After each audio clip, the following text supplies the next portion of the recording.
tao chung video này nó cái Gmail account delete mo này này tao chung video này nó cái cho nên Gmail account nó tạm break cái delete cái này delete nên nó sẽ cái tạm break cái delete điều này chúng ta này trong này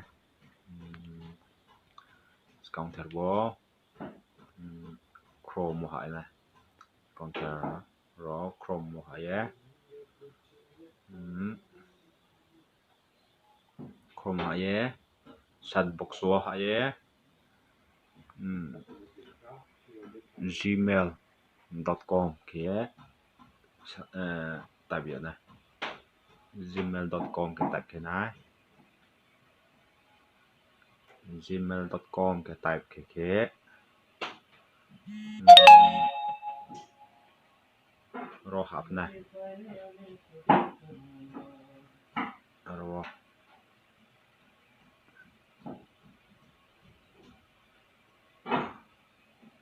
gmail.com kia bộ cái remote cái thằng mô hạt này rồi hạt này thì cái web account về scroll cái thằng này scroll cái bộ thao money bộ desktop mô hạt này bộ desktop mô hạt xin cái tạo ra zoom này zoom nhé đi cái zoom nhé bộ thao samo ní bộ thao samo ní bộ Google account mô hạt này bộ Google account mô hạt này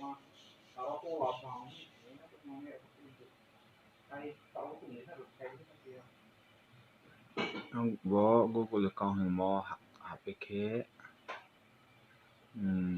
là bộ data and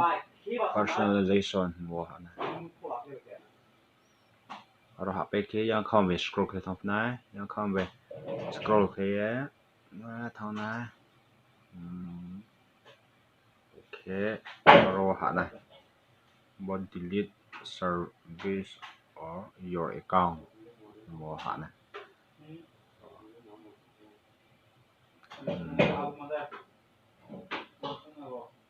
cái nơi ở phải ha delete your Google account nhé cái chúng hạ nên lẽ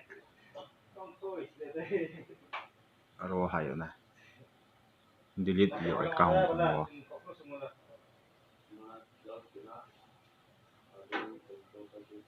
delete your account kia nó delete nên chúng ta xin cái nên Google account password rồi type kiểu này rồi type kia rồi type kia rồi next vô thang xin cái nên Google account lẽ delete thông xong hết rồi